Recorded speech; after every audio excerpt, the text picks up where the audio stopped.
Shubho Sandhya friends, hoping I am audible. Hoping I am audible. Hoping I am audible.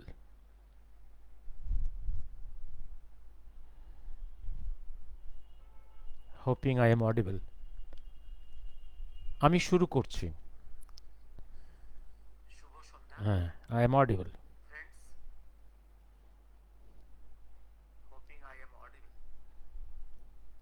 শুরু করছি। আজকে একটু কথা বলবো, যেটা হচ্ছে যে গতকাল এবং পরশু অডিওভিজুয়াল মিডিয়া একটা জিনিস দেখে খুব বিস্মিত হলাম, যে টিএমসিপির বিভিন্ন নেতা কলকাতা শহরে এবং বিভিন্ন টাউনস এবং গ্রামাঞ্চলেও রামনবমী পালন করলো এবং জয় শ্রীরাম ধ্বনি দিল। আমি খুব বিস্মিত হয়েছি, হঠাৎ খুব বিস্মিত হয়েছি। আমি খুব বিস্মিত হয়েছি। এ কি হলো? এ কি হলো? যে টিএমসিপি নেত্রী এবং দল বহুদিন ধরে চিৎকার করছে রাম বহিরাগত, রামের কালচার বাংলার নয়, বাইরের, রাম বহিরাগত, এবং যার নেত্রী জয় শ্রীরাম দেখলে একদম ঘৃণায় চিৎকার করে উঠতেন এবং একটা অ্যালার্জিক রিয়াকশন দিতেন বা জার্কি রিয়াকশন, ভয়ঙ্কর ভায়োলেন্ট রিয়াকশন দিতেন। তার দলের কি হলো? এবং এই যে কালকে বিভিন্ন নেতা নেত্রীরা জয় শ্রীরাম করেছেন বা রামনবমী পালন করেছেন পরশু, এটা কোনোভাবেই হতে পারে না যে দিদি পিসির নির্দেশ নেই। তার নির্দেশের বাইরে এটা হয়নি, তার নির্দেশেই হয়েছে এটা। কারণ দলীয় কোনো কর্মসূচি টিএমসিপির ওনার নির্দেশ ছাড়া হতে পারে না। ওনার নির্দেশ ছাড়া দলীয় স্তরে একটা গাছের পাতাও নড়ে না, যেটা সিপিএম জামানায় ছিল। যখন সিপিএম এর কন্ট্রোল ছিল over the structure, the party structure, সমস্ত সমস্ত পলিটিক্যাল কাজ হতো একদম আলিমুদ্দিন স্ট্রিটের নির্দেশে। তার বাইরে পার্টি স্তরে গাছের একটা পাতাও নড়ত না। অবশ্য অ্যাট দি এন্ড যখন নিচু স্তরের নেতারা দেখলো যে উপরতলার লোকেরা খাচ্ছে, দিব্যি খেয়ে পকেট ভারী করছে, তখন তারাও বিক্ষুব্ধ হয়েছে। তারা নিজের মতো করে কিছু কিছু ক্ষেত্রে পার্টি বিরোধী কাজকর্ম করেছে। এই জিনিসটা আজকে হচ্ছে টিএমসিপির। এই বিভিন্ন এই যে পার্টির নেতাদের বড় বড় মিটিংয়েও যে ভাঙচুর চলছে, নিজের লোকেরাই ভাঙচুর করছে, একটা গ্রুপ আর একটা গ্রুপের এগেনস্টে ভাঙচুর করছে। এটা হচ্ছে ওই একটা কারণ, নেতারা করে খাচ্ছে। আমরা তলার নেতারা আমরা কেন করে খাবো না, এই জায়গাটা। কিন্তু একটা জিনিস, এই যে রামনবমী পালন করেছে টিএমসিপি, এটা একদম নেত্রীর নির্দেশে।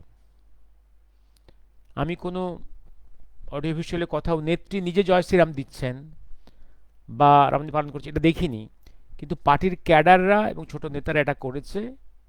এটা নিশ্চিতভাবে at the direction of the নেত্রী। এইটা দেখে যদি বাংলার জনগণ মনে করেন যে দিদি পিসির কোনো বিবেকের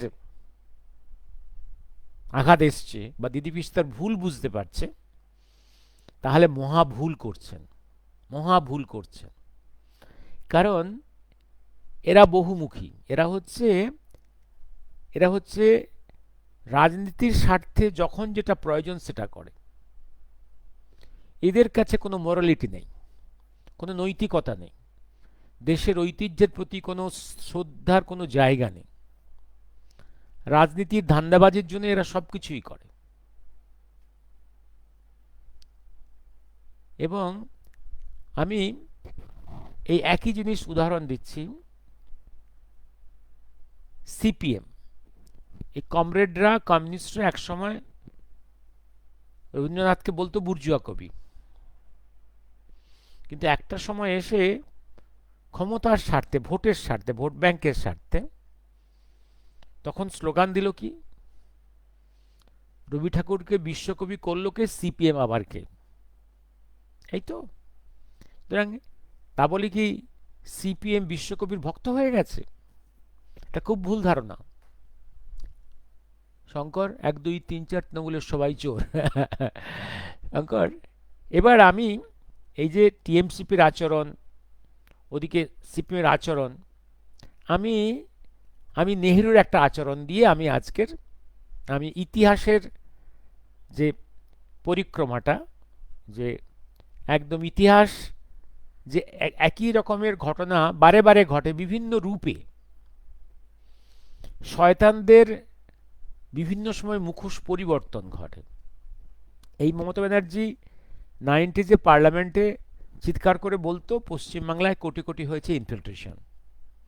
সেই মমতা আজকের কিন্তু সেই অনুপ্রবেশ ধরে রাখার জন্য এসআর এর বিরুদ্ধে সমস্ত নোংরা কাজগুলো করলো, এবং আজকে সে আইনের জালে জড়িয়ে পড়েছে। তার দুর্ভাগ্য, এবং পশ্চিমবাংলাকে একটা বিপদের মুখে ঠেলে দিয়েছে। আমি আসছি সেই ঘটনাটা নেহেরুর। মনে আছে শঙ্কর, 1938 থেকে 37-38 থেকে নেহেরুর সুভাষচন্দ্রের সঙ্গে ভীতি, ঘৃণা চরম আকার নিল কখন, 39-এ এসে। এবং বিশ্বযুদ্ধের প্রেক্ষাপটে যখন সুভাষচন্দ্র দেশ থেকে বাইরে গিয়ে তৈরি করলেন আইএনএ এবং প্রফেশনাল গভর্নমেন্ট আজাদ হিন্দ, এবং পরে ইস্টার্ন ফ্রন্ট দিয়ে ঢুকলেন, আস্তে ফ্রন্টের দিকে এগিয়ে এলেন তার আইএনএ নিয়ে ব্রিটিশ ইন্ডিয়ার বিরুদ্ধে যুদ্ধ করতে, টু লিবারেট দ্য কান্ট্রি। তখন এই নেহরু কি বলেছিল, যে সুভাষচন্দ্র দেশের দিকে এগোলে তরবারি নিয়ে প্রতিরোধ করবেন। আরও বলেছিলেন যে ভারতবর্ষে উনি এলে তার ট্রায়াল হবে, আমরা চিন্তা করব কিভাবে কোন পদ্ধতিতে গ্রহণ করা হবে, এবং ট্রায়ালের যেটা ব্রিটিশ যে প্ল্যান করেছিল ওয়ার ক্রিমিনাল ট্রায়াল করা, সেই একই ভাষার একটু অন্য রূপ নিয়ে নেহরুর মুখ দিয়ে কথা বেরিয়েছিল। এবং 1946-এর সেপ্টেম্বর অক্টোবর পর্যন্ত নেহরুর কণ্ঠে সে একই কথা, 1945-এর একই কথা, সুভাষচন্দ্র সমতার প্রচণ্ড ঘৃণা, বিদ্বেষ বারে বারে প্রকাশ পেয়েছে। ঠিক রেড ফোর্ট ট্রায়াল শুরু হলো November, red fort trial 1945, red fort trial, একদম রেড ফোর্ট ট্রায়ালের প্রেক্ষাপটে ভারতবর্ষের আপামর জনসাধারণ আইনের কীর্তিকাথা জানতে পারল। একটা গোটা ভারতবর্ষের একটা বিদ্যুৎ স্ফুলিঙ্গের মতো একটা আইনের প্রতি, নেতাজির প্রতি একটা অনুভূতির সঞ্চার হলো।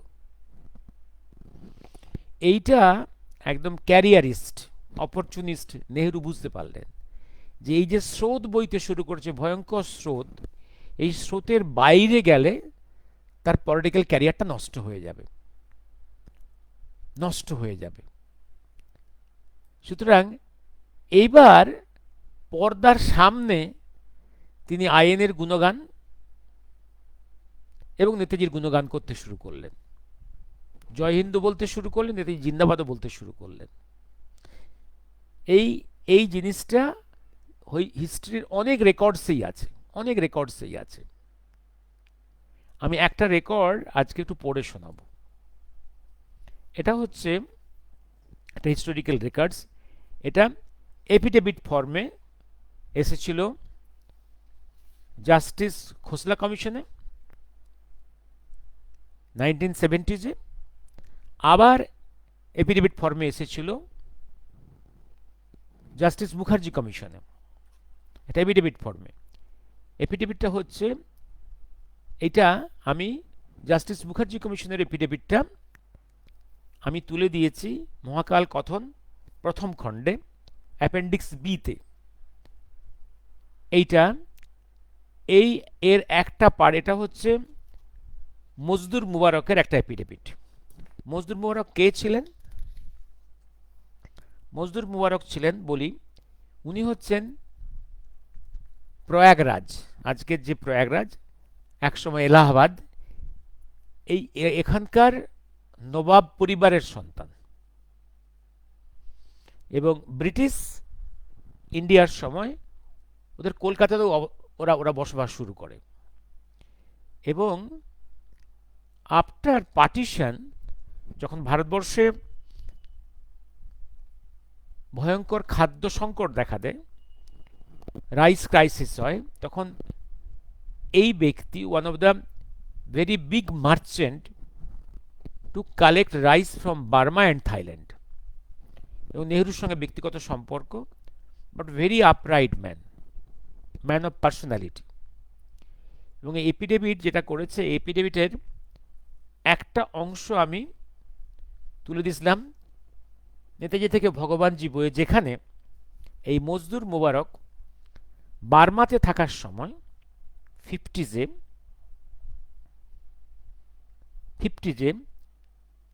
মহাকালকে দেখেছেন।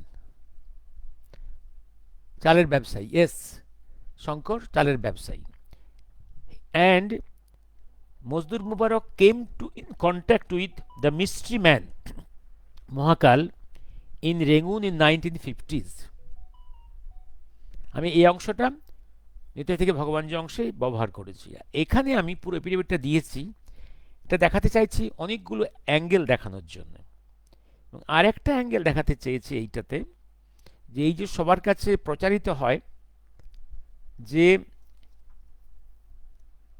গান্ধীজির চিঠির জন্যে ডক্টর পবিত্র মোহন রায় এবং তার টিমের ফাঁসির যে অর্ডারটা চেঞ্জ হয়েছিল টু লাইফ সেন্টেন্স, এটা মিথ্যে কথা, এটা মিথ্যে কথা একদম।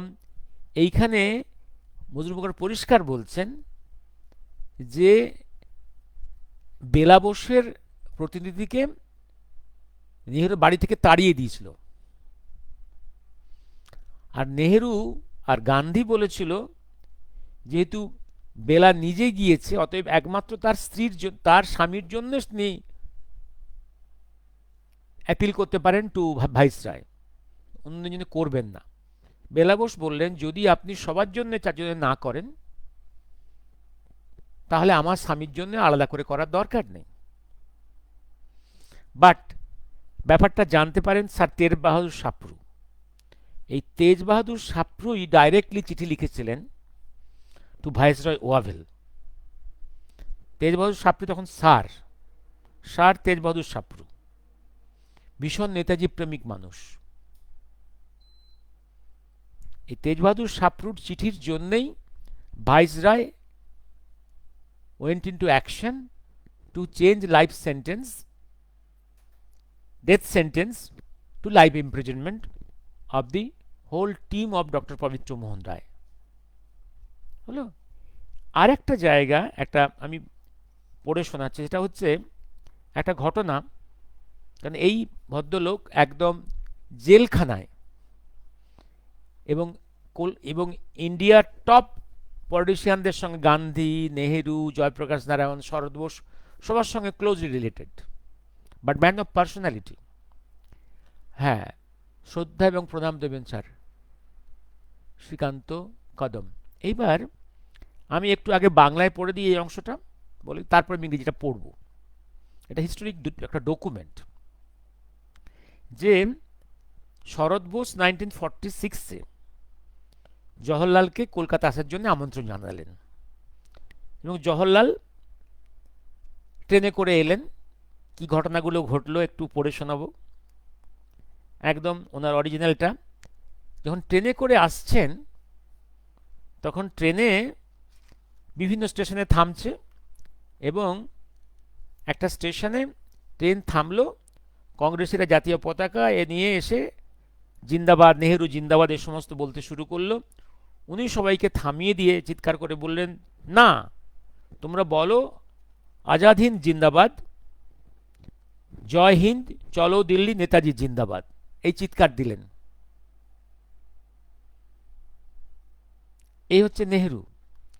আবার ট্রেন স্টার্ট দিল, ট্রেন স্টার্ট দেওয়ার পরে চা খাওয়া শুরু করলেন। চা খেতে খেতে এবার চা খাওয়ার সময় মজনুরবাবু জিজ্ঞাসা করলেন যে আপনি গতকাল পর্যন্ত তো নেতাজির সুভাষচন্দ্র এত ঘৃণা পোষণ করেছেন, এত সমালোচনা করেছেন, আজ কি হলো? বলছে দেখো, এবার ইলেকশনটা আমাদের জিততে হবে। এই জিততে হলে একমাত্র সুভাষচন্দ্র বোসের নাম ছাড়া আমরা জিততে পারবো না। আমি এবার ইংরেজিটা পড়তে শুরু করি, কারণ আমার মনে হয় আপনাদের এই ডকুমেন্টার অরিজিনাল পোর্শনটা এটা আমার মহাকাল কথন ভলিউম 1-এর 196 থেকে শুরু করেছি। এবার এপিডেমিক ফর্মে আছে, সুতরাং এপিডেমিক ফর্মে এই ল্যাঙ্গুয়েজটা আপনাদের শুনতে হবে। 6 number point. I say that Sri Sharad Bose, the elder brother of Netaji Subhash Chandra Bose, invited Jawaharlal ji in 1946 to visit Calcutta and be his guest at 1 Woodburn Park House, his residence. Jawaharlal was nervous and afraid of going to Calcutta alone. He therefore requested me to accompany him. Previously he used to travel in interclass as he could not afford to travel in second class. But this time he bought a second class railway ticket with 2 servant class tickets for S.D. Upadhyay and Hori. I bought my own second class ticket to accompany him at his request. When Mirzapur station came, যখন মির্জাপুরটা এলো স্টেশনে, Nehru was sitting on my lower berth and Hori had served 2 cups of tea, one for me and one for him. We were taking tea and chatting when the train reached Mirzapur station. ট্রেনটা ঢুকে পড়েছে।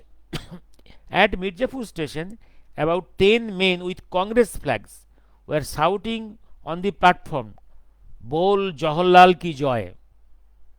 Jawaharlal, hearing the shouts of his joy, left the tea cup. চা ছেড়ে তিনি ওই জনতার সঙ্গে কথা বলার জন্য গেটের কাছে পৌঁছে গেলেন।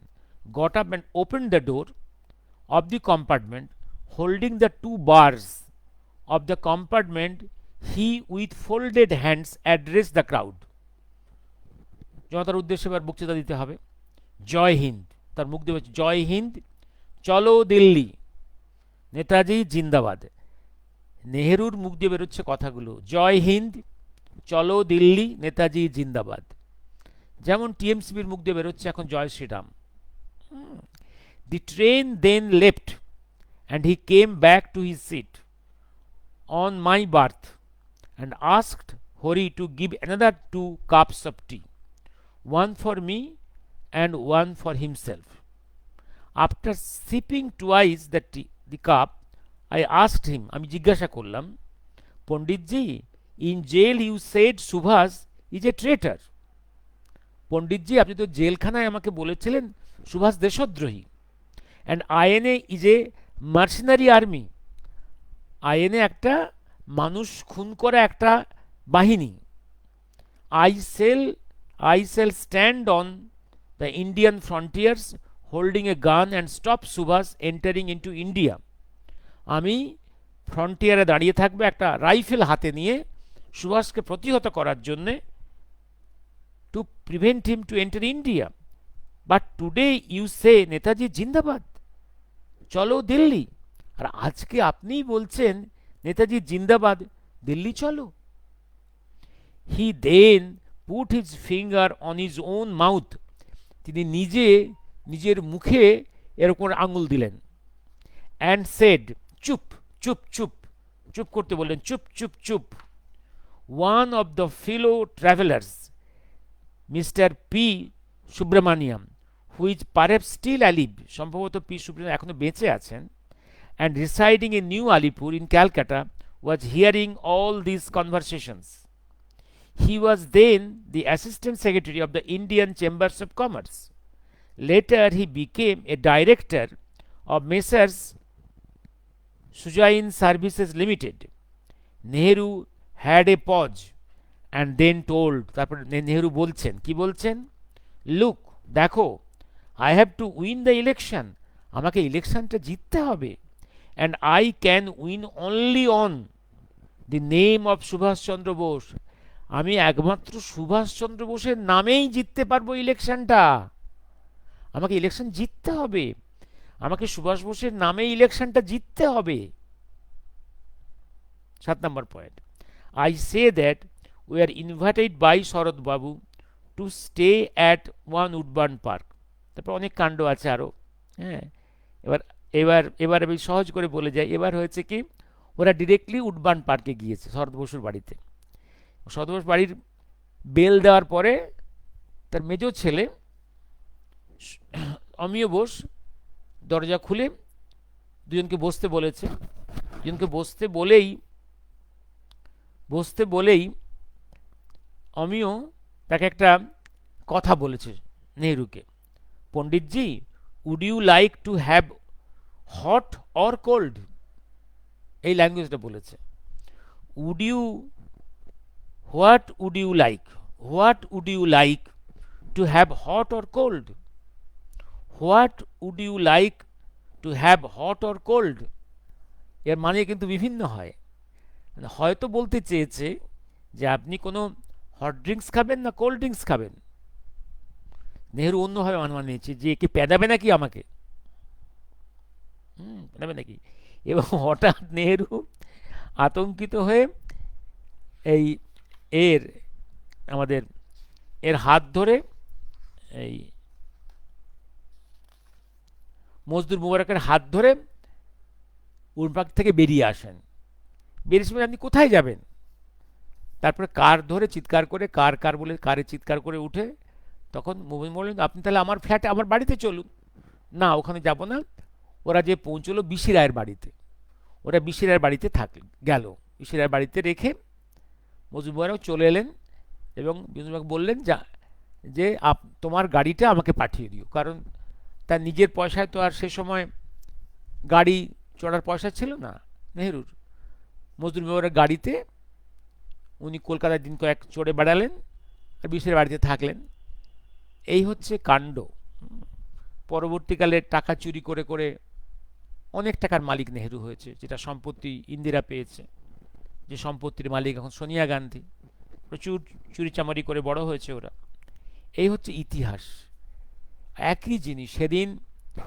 এবার এই যে নেহরু জিন্দাবাদ বলেছে, নেতাজি জিন্দাবাদ বলেছে বা জয় হিন্দ বলেছে, এতে কি লোকটার কোনো সত্যি পরিবর্তন ঘটেছিল? জনগণ কিন্তু, ভারতের জনগণ কিন্তু ভয়ঙ্কর ব্লান্ডার করেছিল। তারা ভেবেছিল নেহরু বোধহয় জানোয়ারটা মানুষ হয়েছে, শয়তানটা বোধহয় মানুষ হয়েছে, দেশপ্রেমিক হয়েছে। তা কিন্তু হয়নি। ওরা ছিল ছলনা। ঠিক আজকের যেমন সিপিএম এর লোক যদি বলে থাকে রবি ঠাকুরকে বিশ্বকবি করলো কে, সিপিএম আবার কে, তার মানে কিন্তু এই নয় তারা সব বিশ্বকবির ভক্ত হয়ে গেছে। ঠিক তেমনি আজকে মমতার নির্দেশে টিএমসিপি লোকরা যদি রামনবমী পালন করে থাকে, যদি মনে করে থাকেন তারা ভারতের ঐতিহ্য, ভারতের ঐক্য, ভারতের সংস্কৃতির শ্রদ্ধাবান হয়েছে, এটা খুব ভুল ধারণা হবে। আমি একটা ঐতিহাসিক দলিল থেকে আপনাদের ঘটনা পরাঙ্করণা আমি একটু দেখিয়ে দিলাম। এবার আমি ছোট করে একটু বলবো। হয়ে গেছে 30 মিনিট, 25 মিনিট হয়ে গেছে। আমি একটু বলে থেমে যাব। বাঙালি বুদ্ধিজীবীদের, বিশেষ করে বাঙালি হিন্দুর অবক্ষয়, একদম স্টেপসগুলো বলে দিচ্ছি। বাঙালির অবক্ষয়টা সেদিনই শুরু হয়েছিল, যেদিন বাঙালির রাজনৈতিক অবক্ষয়, যেদিন দেশবন্ধু হিন্দু মুসলিম ঐক্যের যে ফর্মুলাটা দিয়েছিলেন, সেটা যদি অল ইন্ডিয়া কংগ্রেস অ্যাপ্রুভ করে যদি এগোতে পারত, তাহলে দেশ বিভাগটা হয়তো হতো না। আর বাঙালির দুর্ভাগ্য হচ্ছে কোথায়, যে বাংলা, যে বাংলা, যে বাঙালি শাক্ত, যে বাঙালি শৈব, যে বাঙালি বৈষ্ণব, যে বাংলার মাটিতে সাংখ্য দর্শন তৈরি হয়েছে, সুভাষচন্দ্রের কথা মহাকাল পর্যায়ে বলছেন, তোমার বাংলা তুমি কি এইটুকু মনে করো? তোমার বাংলা হচ্ছে এই বিস্তৃত বাংলা, যে ওদিকে পশ্চিম দিকে একদম গঙ্গা যমুনার অববাহিকা নেমে আসছে হিমালয় থেকে, আর ওইদিকে ব্রহ্মপুত্র একদম তিব্বত হয়ে আসাম হয়ে নামছে। এই যে দুটো নদী প্রবাহের মধ্যবর্তী স্থানটাই তোমার বাংলা, এবং এই বাংলা হিমালয়ের থেকে আসা সমস্ত জলরাশি এক গণ্ডূষে পান করেছে। তার এই যে দর্শন, তার সে শাক্ত, সে বৈষ্ণব, সে শৈব, এবং সেখানে তার সাংখ্য দর্শন, সেই বাংলা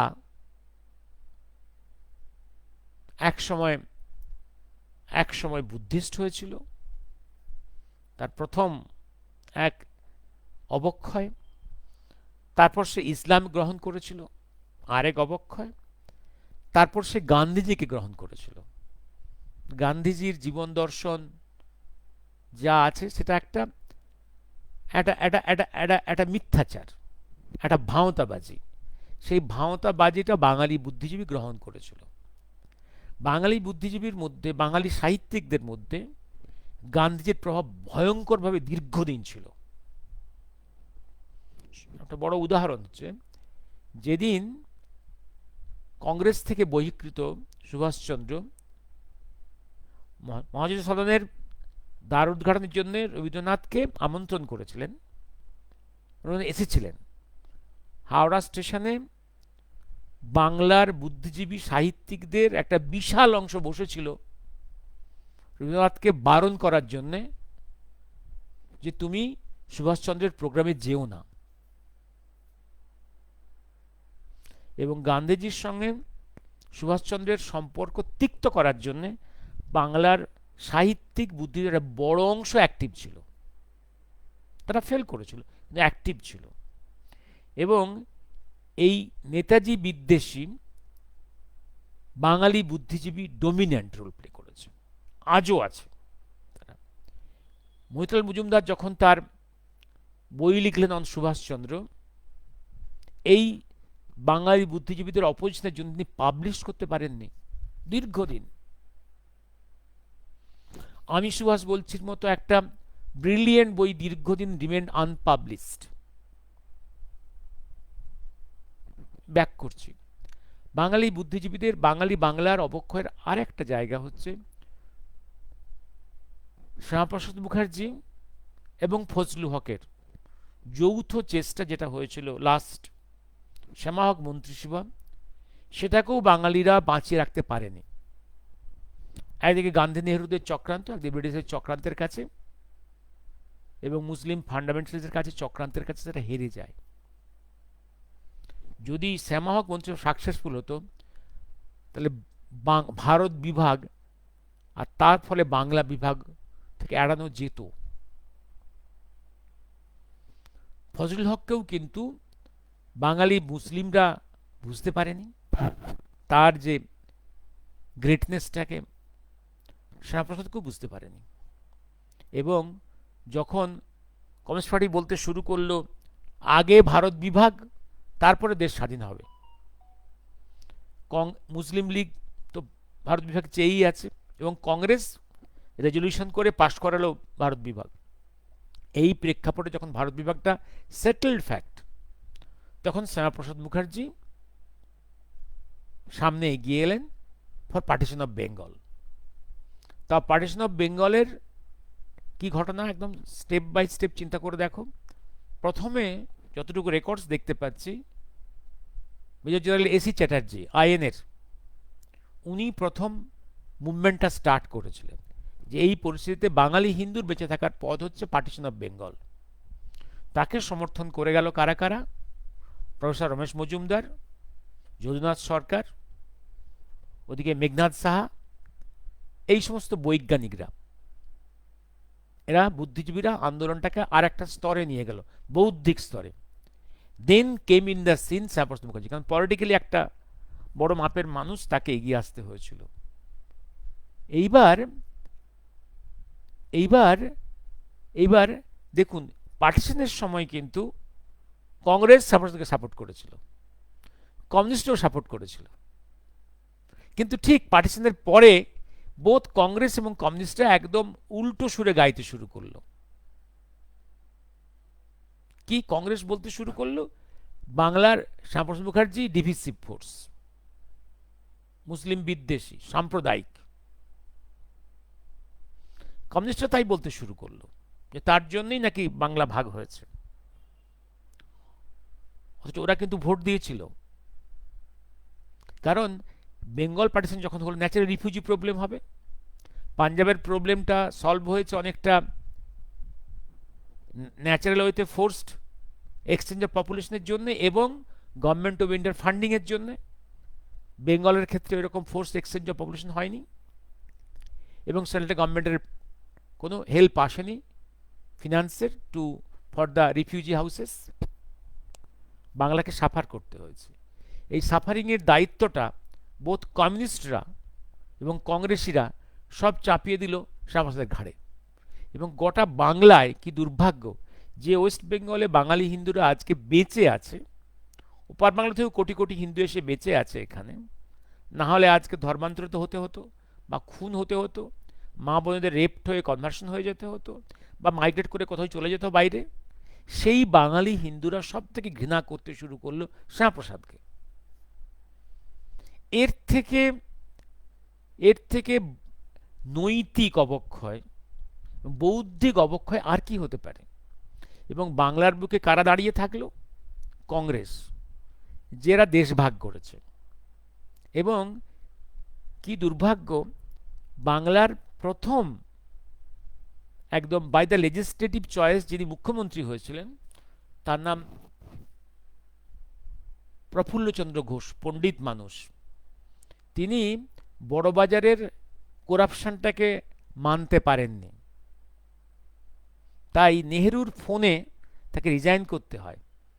অর্থাৎ যে নেহেরু নিজে ব্যাকডোর দিয়ে প্রধানমন্ত্রী হয়েছিল, যাকে কংগ্রেসের 15খানা স্টেট প্রভিন্স চায়নি, তার এগেনস্টে ভোট দিয়েছিল, যাকে গান্ধী ব্রিটিশের ইচ্ছে ব্যাকডোর থেকে প্রধানমন্ত্রী করা হয়েছিল, ভোটে জেতেনি,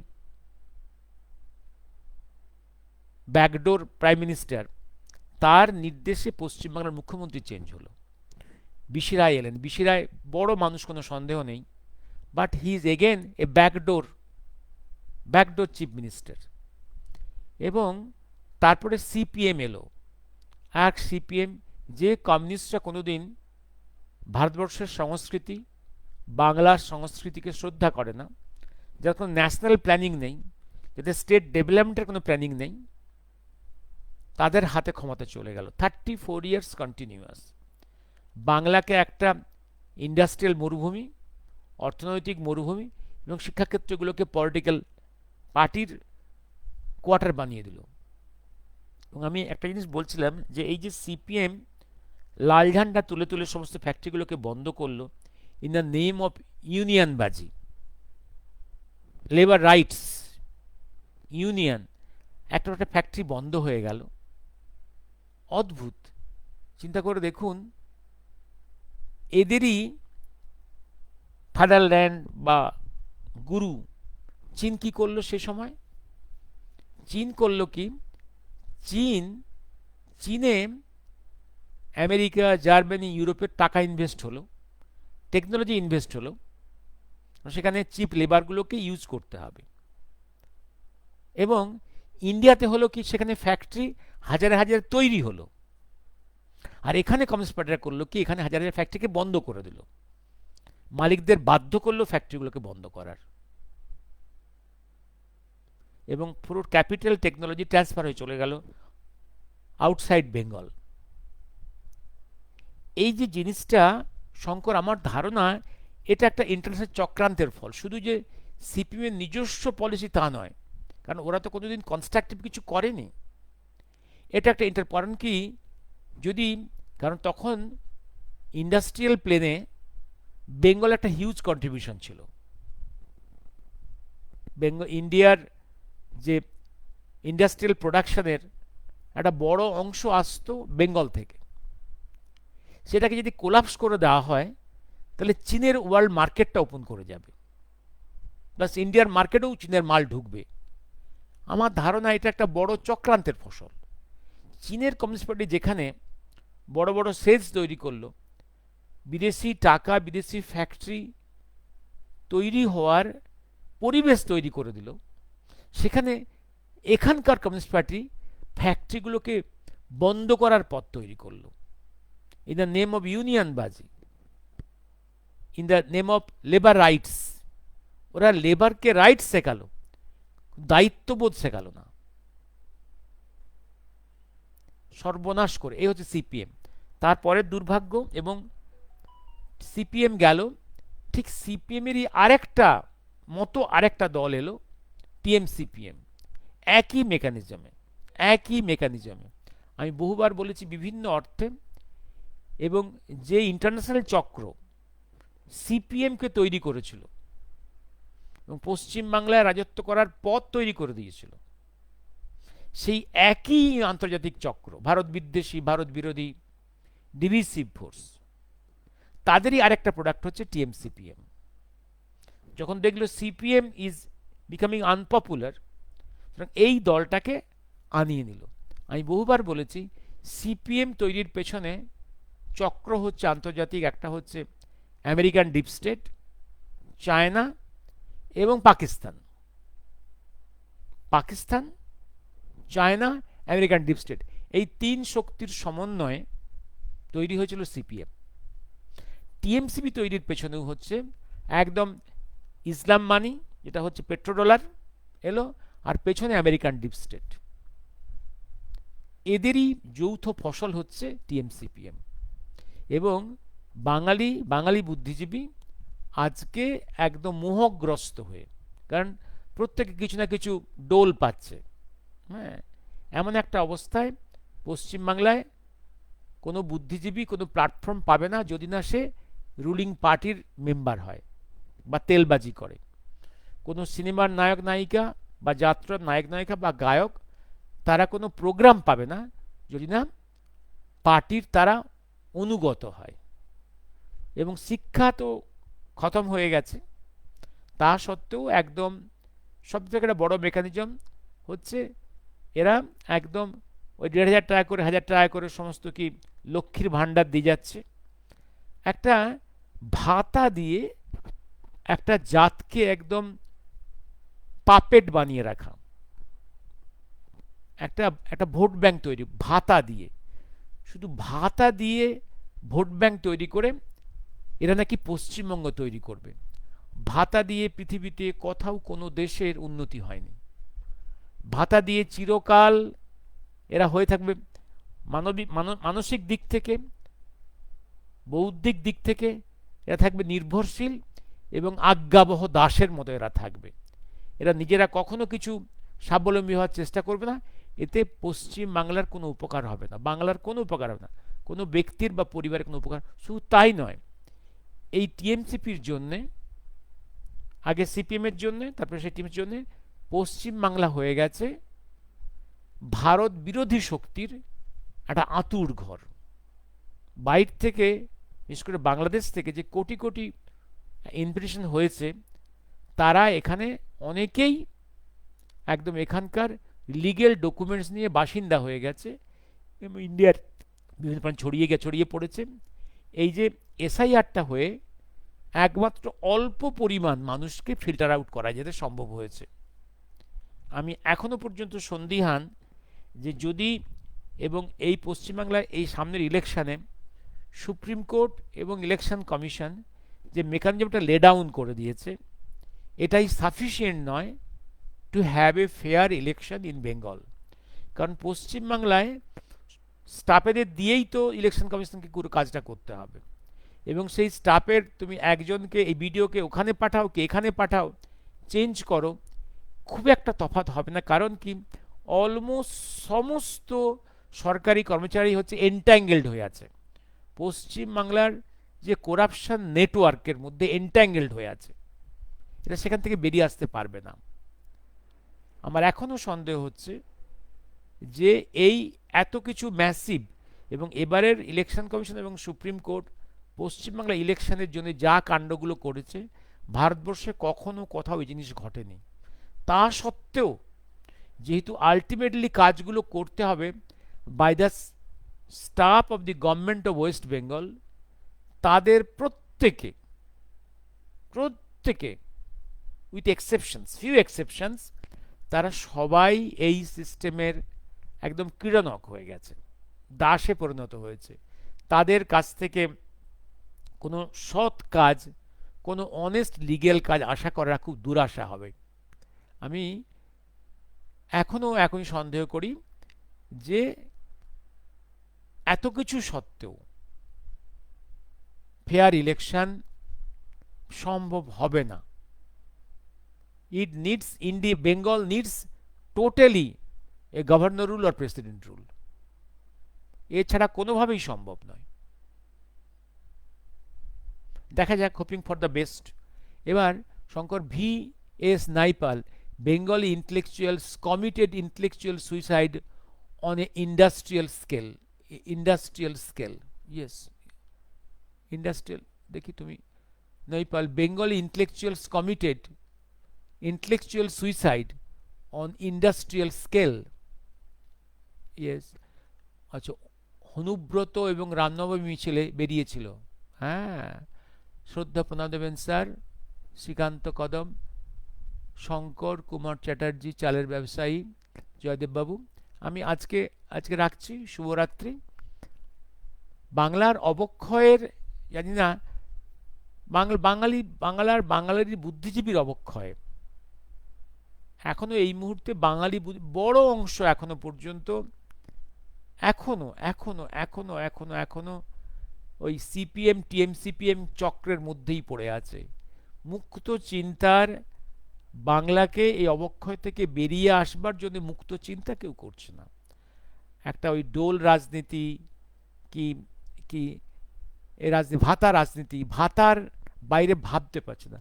ভাতা দিয়ে পৃথিবীতে কোনো দেশ কখনো উন্নতি করতে পারেনি। এতে একটা স্থায়ী কৃতদাস প্রথা প্রচলিত হয়েছে।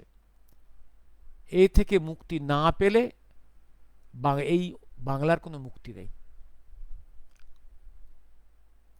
আমি একটা জিনিস বলেছিলাম যে বাংলার এই যে অবক্ষয়টা অনেকটা হচ্ছে মানসিক অবক্ষয়। সেই মানসিক অবক্ষয়টা অর্ডিনারি সাইকোথেরাপি বা নিউরোসাইকিয়াট্রি ড্রাগস দিয়ে হবে না। It needs a massive electroconvulsive therapy, আর অনেক সময় medical problems in a long process become a surgical problem.